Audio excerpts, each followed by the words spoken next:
Hello दोस्तों, welcome back to A to Z study. दोस्तों आज है 9 मई और 9 मई से रिलेटेड सारे क्वेश्चन हम इस वीडियो में कवर कर लेंगे। तो आप वीडियो को लास्ट तक से देखिएगा और लास्ट में एक क्वेश्चन ऑफ द डे भी पूछा जाता है, जिसका अगर आप सही जवाब बता देते हैं तो नेक्स्ट डे के सेशन के लास्ट में आपका नाम अनाउंस किया जाता है। तो चलिए स्टार्ट करते हैं आज की सेशन। चलते हैं आज के पहले प्रश्न पर। आज का पहला प्रश्न है, वर्ल्ड रेड क्रॉस डे कब मनाया गया? तो ये वर्ल्ड रेड क्रॉस डे ये हर साल 8 मई को मनाया जाता है। अब ये 8 मई को ही क्यों मनाया जाता है? तो 8 मई को ही रेड क्रॉस इंटरनेशनल कमेटी के संस्थापक और नोबेल प्राइज विजेता हेनरी ड्यूनेट का जन्म हुआ था। 8 मई 1828 को उनका जन्म हुआ था, हेनरी ड्यूनेट का। तो उन्हीं के जन्मदिन पर 8 मई को यह हर साल रेड क्रॉस डे मनाया जाता है। और इसे मनाने की शुरुआत हुई थी 1948 में। पहली बार ये 1948 में मनाया गया था। और इसे मनाता कौन है? तो इसे मनाता है ICRM। अब ये ICRM का क्या है? तो ICRM के फुल फॉर्म होती है international committee of the red cross. और इसके वर्तमान में प्रेसिडेंट हैं पीटर म्यूरर। इसका हेड क्वार्टर है स्विट्जरलैंड के जेनेवा में। और इसकी स्थापना हुई थी 1863 में हेनरी ड्यूनेट के द्वारा। अब चलते हैं अगले प्रश्न पर। अगला प्रश्न है, भारत सरकार ने विदेशों में फंसे भारतीयों को स्वदेश लाने के लिए किस अभियान की शुरुआत की है?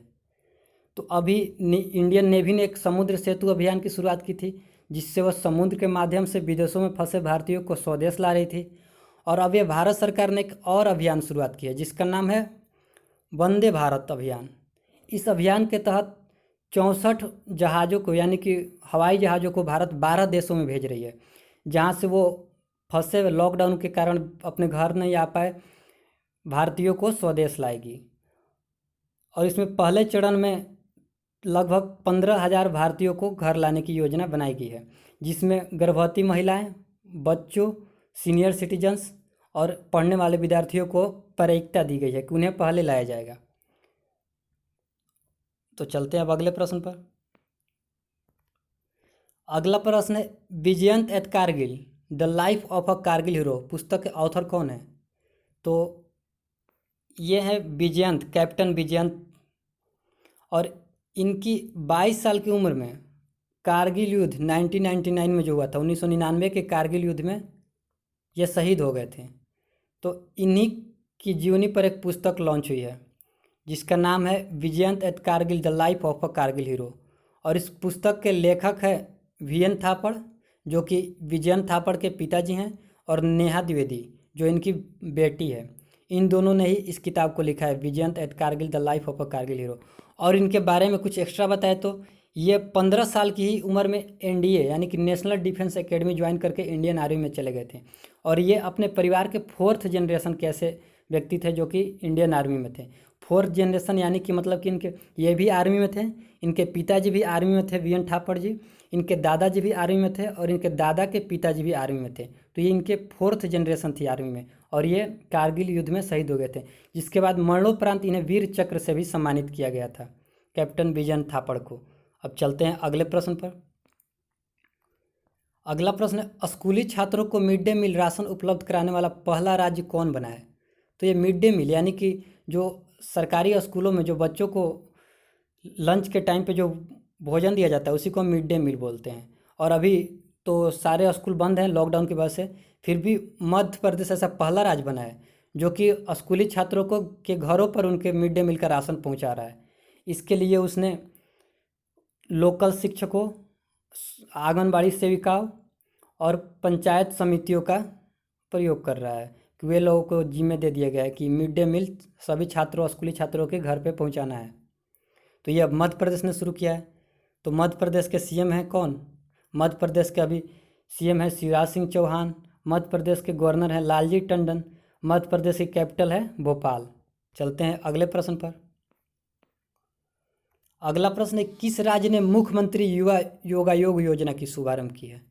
तो ये जो युवा योगायोग योजना है, इसकी शुरुआत की है त्रिपुरा सरकार ने। त्रिपुरा सरकार ने क्या किया कि त्रिपुरा सरकार में जितने भी कॉलेज या यूनिवर्सिटी में जो फाइनल ईयर के स्टूडेंट हैं, जिनका मतलब कि कॉलेज में अंतिम साल चल रहा है, तो उनको ये 5,000 रुपये देगी स्कॉलरशिप। किसके लिए? तो मोबाइल खरीदने के लिए। 5,000 रुपये मोबाइल फ़ोन खरीदने के लिए देगी युवा योगा योग योजना के तहत त्रिपुरा सरकार। अब ये त्रिपुरा सरकार दे रही है, तो त्रिपुरा के बारे में जान लेते हैं। ये जो मैप में रेड कलर का आपको दिख रहा है, यही है त्रिपुरा।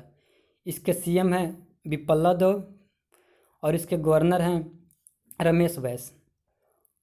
इसकी राजधानी है अगरतला। और त्रिपुरा की बात करें तो त्रिपुरा एकमात्र ऐसा स्टेट है, मैप में देखिए आप, जो कि 3 ओर से बांग्लादेश से घिरा हुआ है। ये रेड कलर का त्रिपुरा है और इसके इधर भी बांग्लादेश है, इधर भी बांग्लादेश। ये 3 ओर से बांग्लादेश से घिरा हुआ एकमात्र स्टेट है इंडिया का। चलते हैं अब अगले प्रश्न पर। अगला प्रश्न है, गलत सूचना के प्रसार को रोकने के लिए किसने एक चैट बॉट लॉन्च किया है?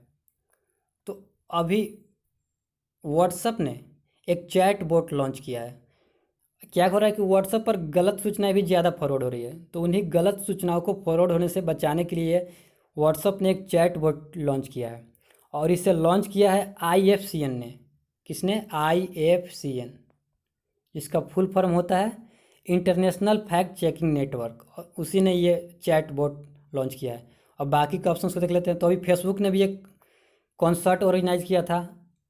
उस कॉन्सर्ट का नाम क्या था? उस कॉन्सर्ट का नाम था I for India. I for India concert Facebook ने बॉलीवुड के साथ मिल करके ऑर्गेनाइज किया था, जिस कॉन्सर्ट से जितने भी पैसे आ रहे थे वो सारे कोविड-19 के चैरिटी में जा रहे थे। उसके बाद टिकटॉक ने भी एक अभियान शुरू किया था, जो क्या था, मत कर फॉरवर्ड अभियान, हैशटैग मत कर फॉरवर्ड अभियान, जिसमें उसने एक टिकटॉक इंडिया ने एक वीडियो बनवाया था अनुराग बासु के डायरेक्शन में, जिस वीडियो में थे विराट कोहली, आयुष्मान खुराना, सारा अली खान और कृति सेनन। ये चारों वीडियो में संदेश दे रहे थे कि गलत मैसेज नहीं फॉरवर्ड करना है टिकटॉक पर। अब चलते हैं अगले प्रश्न पर।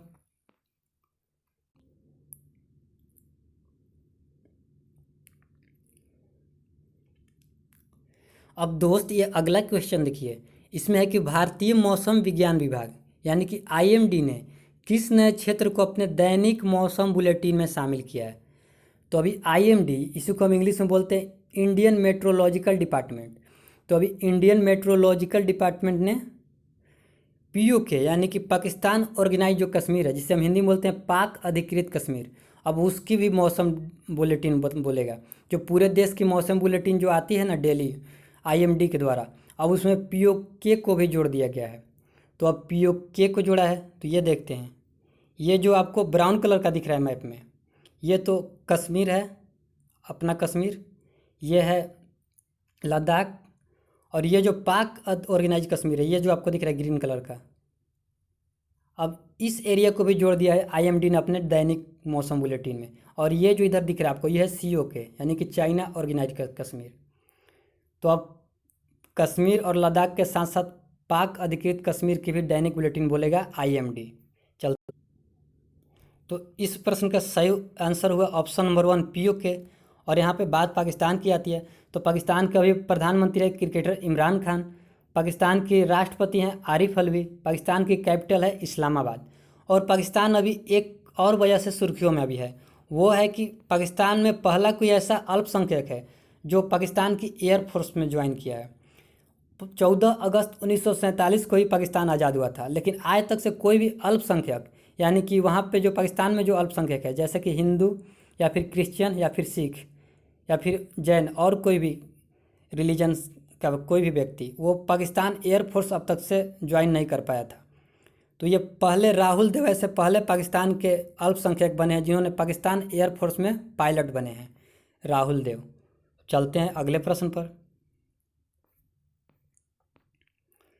अगला प्रश्न है, किस राज्य सरकार ने सेवानिवृत्ति की आयु यानी कि जो रिटायरमेंट की जो टाइम होती है उसे बढ़ा करके 59 वर्ष कर दिया है? तो अभी तमिलनाडु गवर्नमेंट ने रिटायरमेंट की एज को 1 साल बढ़ा दिया है। पहले वहाँ पर 58 था और अब 1 साल बढ़ा दिया है। ये बढ़ाया है ये लॉकडाउन की वजह से। जो 31 मई 2020 तक जितने भी लोग रिटायर होने वाले थे वो अब 31 मई 2021 में होंगे। तो ये तमिलनाडु ने बढ़ाया है। तो तमिलनाडु का भी CM है इडापट्टी के पलानी स्वामी, वहाँ के गवर्नर हैं बनवारी लाल पुरोहित, तमिलनाडु की कैपिटल है चेन्नई। चलते हैं अगले प्रश्न पर। अगला प्रश्न है, संयुक्त राष्ट्र पर्यावरण कार्यक्रम यानी कि UNEP द्वारा भारत की गुडविल एम्बेसडर के रूप में किनके कार्यकाल को 2022 तक से बढ़ा दिया गया है? तो ये यूएनईपी हर देश में अपने एक गुडविल एम्बेसडर बनाता है, जो कि 2 साल के लिए बनाता है। तो भारत में गुडविल एम्बेसडर थी दिया मिर्जा, और इनका कार्यकाल 2020 में मतलब इनका समाप्त होने वाला था, लेकिन इनके 2 साल और ऐड कर दिया गया है इनके कार्यकाल में। अब ये 2022 तक से गुडविल एम्बेसडर रहेगी संयुक्त राष्ट्र पर्यावरण कार्यक्रम की भारत में। ये हैं दिया मिर्जा, और इन्होंने एक यूएनईपी का ही एक कार्यक्रम का बहुत अच्छे तरह से संचालन किया था, वो था #बीट दी प्लास्टिक पोल्यूशन, जिनके इस अब कार्यक्रम की यूएनईपी में बहुत ज़्यादा सराहना हुई थी। अब चलते हैं अगले प्रश्न पर। अब ये अगला प्रश्न देखिए दोस्त, इसमें कि मुद्रास्फीति से निपटने के लिए किस देश ने अपनी करेंसी बदलने का निर्णय लिया है? तो मुद्रास्फीति यानी कि इन्फ्लेशन, मुद्रास्फीति को हम इन्फ्लेशन बोलते हैं इंग्लिश में। और अभी ये ईरान ने अपनी करेंसी बदलने का निर्णय लिया है। ये मुद्रास्फीति होती क्या है? तो इसकी मतलब होती है कि करेंसी का वैल्यू गिर जाना। जिस देश में मुद्रास्फीति हुई है उस देश के करेंसी की वैल्यू गिर गई है। तो अब ये ईरान में हुआ है। ईरान आजकल सबसे ज़्यादा संकट में घिरा है। एक तरफ जहाँ उसके अमेरिका से पॉलिटिकल वार चल रहे हैं, जिसके वजह से उसके ट्रेड में भी अभी नुकसान हो रहा है उसके, और अभी लॉकडाउन की वजह से ट्रेड वैसा उतना हो भी नहीं रहा है तेल के व्यापार का। और ईरान का ट्रेड ही है, मुख्य रूप से वो तेल का व्यापार करता है, तो अभी बंद है। और दूसरी, वो कोविड-19 से भी टॉप 5 सबसे ज़्यादा प्रभावित देशों में भी शामिल है। तो इसकी वजह से ईरान में अभी वित्तीय संकट आ गई है और वहाँ के मुद्रा की वैल्यू गिर गई है। तो जब करेंसी की वैल्यू गिर जाती है तो कुछ अलग से निर्णय लेना पड़ता है। तो अभी जो वहाँ के प्रेसिडेंट हैं हसन रूहानी, उन्होंने एक निर्णय लिया है कि अब उस देश की जो अभी करेंसी है रियाल, अब रियाल करेंसी नहीं रहेगी। अब रियाल को वहाँ से हटा करके टोमन एक नई करेंसी लाई गई है, TOMAN, जहाँ पर 1000 रियाल इजकल टू 1 टोमन होगा, यानी कि 1000 रियाल के बराबर होगा 1 टोमन। ये हाल गिर गई है वहाँ की करेंसी की कि 1000 रियाल के बराबर 1 टोमन की एक नई करेंसी लाई गई है। अब ये ईरान में लाई गई है। तो मैप में देख लेते हैं। ये जो मैप में आपको ग्रीन कलर का दिख रहा है, ग्लोब है एक्चुअली ये, तो जो ग्रीन कलर का ये दिख रहा है यही है ईरान। इसके पड़ोसी देश देख लीजिए कौन कौन है ये।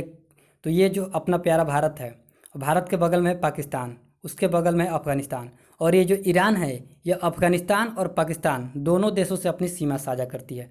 इसके साथ साथ ये नीचे है जो है ये है अरब सागर, और ऊपर में ये जो वाइट कलर का आपको दिख रहा है यहाँ पे ये है कैस्पियन सी। और इसके दो नॉर्थ में दो छोटे छोटे देश हैं, आर्मेनिया और अजरबैजान, उनसे भी इसकी सीमा साझा करती है। और इसके बगल में एक देश है यहाँ पर ये ईरान, और ये है तुर्कमेनिस्तान, ये है तुर्कमेनिस्तान, और ये है ईरान, इराक, ये है इराक, और ये तो ईरान तो खुद ही है ग्रीन वाला। तो इसकी कैपिटल है ईरान की तेहरान, इसके प्रेसिडेंट है हसन रूहानी, और इसकी करेंसी अब टोमन हो जाएगी रियाल की जगह पे। चलते हैं अगले प्रश्न पर। अगला प्रश्न है आयुष संजीवनी मोबाइल ऐप का शुभारंभ किसने किया है? तो अब ये आयुष संजीवनी मोबाइल ऐप, इसकी शुभारंभ की है ministry of health and family welfare, जो कि अभी हैं डॉक्टर हर्षवर्धन, इसके चीफ। तो डॉक्टर हर्षवर्धन ने आयुष संजीवनी मोबाइल ऐप की शुभारंभ किया है। ये मोबाइल ऐप है क्या? तो ये कि कोई जागरूकता वाला मोबाइल ऐप नहीं है। ये मोबाइल ऐप गवर्नमेंट अपने लिए बनाई है, जिस पे वो अपनी डाटा कलेक्ट करेगी। वो कोविड-19 से जितने भी आजकल केसेज आ रहे हैं, जैसे वो ठीक हो रहे हैं, ये सारी डाटा इस ऐप पे हेल्थ मिनिस्ट्री कलेक्ट करेगी आयुष संजीवनी ऐप पे। तो अभी ये health ministry of health family and department के अभी जो मिनिस्टर हैं वो हैं डॉक्टर हर्षवर्धन, ये हैं डॉक्टर हर्षवर्धन। चलते हैं अगले प्रश्न पर। अगला प्रश्न है CMAAP, ये पूरा ऐप का नाम है, CMAAP नामक एक ऐप किस राज्य ने लॉन्च किया है? तो अब ये CMAAP लॉन्च किया है आंध्र प्रदेश राज्य ने। आंध्र प्रदेश राज्य ने ये CMAAP ऐप लॉन्च किया है किसानों के लिए। कृषि से संबंधित जितने भी किसानों को जानकारियाँ लेनी होती है, वो सारी जानकारियाँ इस CMAAP ऐप पर उपलब्ध रहेगी, और ये किसानों के हेल्प के लिए ये ऐप लॉन्च किया है आंध्र प्रदेश ने। अब ये आंध्र प्रदेश ने लॉन्च किया है, तो मैप में देख लेते हैं। ये जो रेड कलर का आपको दिख रहा है ये है आंध्र प्रदेश, प्रायद्वीपीय भारत का एक देश है, राज्य है आंध्र प्रदेश। इसकी कैपिटल है अमरावती, इसके सीएम हैं वाईएस जगनमोहन रेड्डी, इसके गवर्नर हैं विश्वभूषण हरिचंद्रन। और आंध्र प्रदेश में टोटल 13 जिले हैं, 13 डिस्ट्रिक्ट हैं। चलते हैं अगले प्रश्न पर। अगला प्रश्न है, हाल ही में रॉब गिब्स का निधन हो गया है, ये कौन थे? तो ये रॉब गिब्स आपके ऑप्शन से फुटबॉलर थे या जर्नलिस्ट थे या मूवी डायरेक्टर थे या फिर मैथमेटिशियन थे। तो ये रॉब गिब्स हॉलीवुड के एक बहुत बड़े फिल्म निर्देशक थे, इन्हीं का भी हाल ही में निधन हो गया है। ये हैं रॉब गिब्स। चलते हैं अगले प्रश्न पर।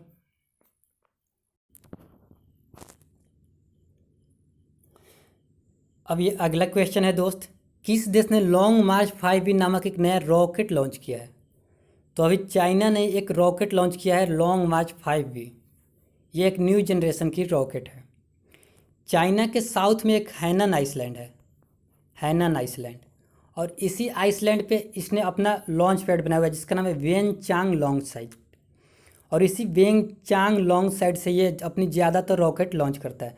तो ये रॉकेट भी जो इसका नाम है लॉन्ग मार्च 5B, से भी ये इसने अपने साउथ हैनन द्वीप पर स्थित वेन चांग लॉन्च साइट से लॉन्च किया है।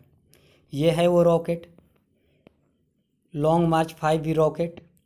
अब ये चाइना ने लॉन्च किया है, तो चाइना के बारे में देख लेते हैं। ये जो आपको ग्लोब पर दिख रहा है ग्रीन कलर का, ये पूरा चाइना है। ये एक बड़ा देश है चाइना। इसके पड़ोसी देश देख लीजिए, अपना प्यारा भारत इंडिया। यहाँ पर है ये मंगोलिया जो इसके नॉर्थ में दिख रहा है। ये चाइना एरिया वाइज विश्व का चौथा सबसे बड़ा देश है। पहला सबसे बड़ा देश है रसिया, फिर सेकंड पर है कनाडा, थर्ड पर है यूएसए, फोर्थ पर ये चाइना खुद है, फिफ्थ पर है ब्राज़ील, सिक्स पर है ऑस्ट्रेलिया और सेवन पर आता है इंडिया।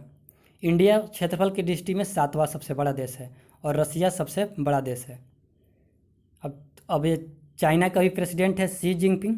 चाइना की मुद्रा है रेनमिनबी। चाइना की कैपिटल है बीजिंग में। चलते हैं अब अगले प्रश्न पर।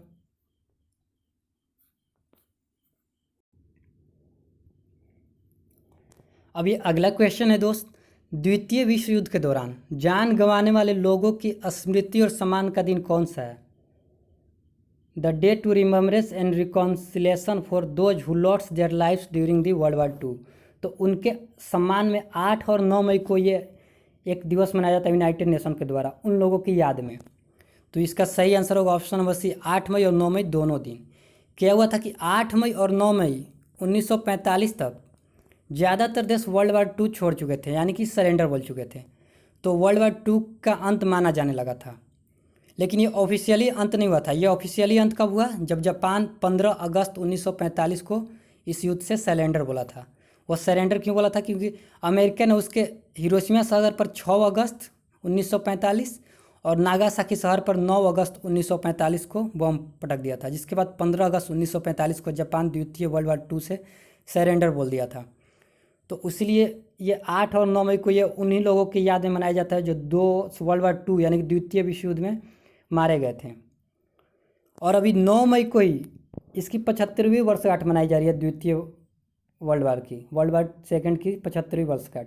और इसी दिन अब जो रसिया के प्रेसिडेंट है व्लादिमीर पुतिन, वे नॉर्थ कोरिया के तानाशाह यानी कि किम जोंग उन को द्वितीय वर्ल्ड वॉर 2 यानी कि वर्ल्ड वॉर 2 मेडल से सम्मानित करने वाले हैं, द्वितीय वर्ल्ड वॉर मेडल से। और वे ऐसा इसलिए कर रहे हैं क्योंकि नॉर्थ कोरिया के जो रीजन आती है वहाँ पर सोवियत रूस के सैनिक जो मारे गए थे किसी और देश के द्वारा, उन सैनिकों के लिए नॉर्थ कोरिया ने अच्छा काम किया था, जिसके कारण 75 साल बाद अब द्वितीय विश्व युद्ध मेडल से सम्मानित कर रहा है रसिया नॉर्थ कोरिया के तानाशाह किम जोंग उन को। तो इतना कुछ जानकारी मिलती है हमें इस क्वेश्चन से। अब चलते हैं क्विज पर। कल का क्वेश्चन था, यस्टरडे क्वेश्चन था आपके लिए कि समुद्र सेतु नामक एक नया अभियान किसने शुरू किया है? तो बहुत सारे लोगों ने इसका सही आंसर दिया था। इसका सही आंसर होगा नेवी ने ये स्टार्ट किया है समुद्र सेतु नामक अभियान, जिसके तहत वो ऑलरेडी अपने 2 जहाज, एक का नाम है जलसरा, दूसरे का नाम है मगर, इन 2 जहाज़ों को वो भेज भी दिया है मालदीव के रास्ते, ताकि वो जो भारतीय नागरिक जो किसी और देश में लॉकडाउन में फंसे हुए उन्हें अपने स्वदेश वापस लाने के लिए। तो ये समुद्र सेतु अभियान इंडियन नेवी ने शुरू किया था। तो कल के प्रश्न का जिन जिन लोगों ने सही जवाब दिया था उनका नाम मैं एक बार अनाउंस कर दे रहा हूँ। तो वो थे हिमांशु राजपूत, सुमित लोहिया, जी सिंह, दिव्यांशु, ऋतिक कौशिक, अनूप ओझा, दीपेंद्र सिंह, आलोक तिवारी, पीके, रुपेंद्र, विनोद प्रधान, रंजन कुमार, विकास कट्टर, विकास चौधरी, कौशल यादव, अंकित पारिक, अभिषेक कुमार, अविनाश कुमार, सागर पवार, ऋतुराज सिंह, शिवम पांडे, कुलदीप शुक्ला, राहुल कुमार, संजय कुमार यादव, मनीष रॉय, प्रदीप पाल, रजनीश शर्मा, मनोज गारिया, गगन ठाकुर, हरिहर नाथ शर्मा, दलवीर दयाल और कार्तिक कामने, इन लोगों ने कल के प्रश्न का सही जवाब दिया था। अब आती है क्वेश्चन ऑफ द डे की बारी। तो ये स्क्रीन पर है question of the day. Iraq के नए प्रधानमंत्री कौन बने, इसका जवाब आपको देना है। आपके ऑप्शन है मुस्तफ़ा अल कादिमी, अब आदिल अब्दुल महदी, हसन रूहानी या बशर अल असद। इसमें से इराक के प्रधानमंत्री कौन बने हैं ये आपको कमेंट बॉक्स में बताना है। अगर आप इसका सही जवाब देते हैं तो कल के सेशन के लास्ट में आपका भी नाम अनाउंस किया जाएगा। इसके साथ साथ आपको इराक की कैपिटल और करेंसी भी लिखनी होगी। तो यहीं पर इस वीडियो को एंड करते हैं। अच्छा लगा हो तो वीडियो को लाइक जरूर कीजिएगा, और आपके पास कोई स्टडी रिलेटेड ग्रुप होगा तो उसमें इस वीडियो को शेयर भी कीजिएगा। तो हम फिर से कल मिलते हैं 6 AM लाइव। तब तक के लिए धन्यवाद। Take care, bye bye. घर पे रहिए, सुरक्षित रहिए।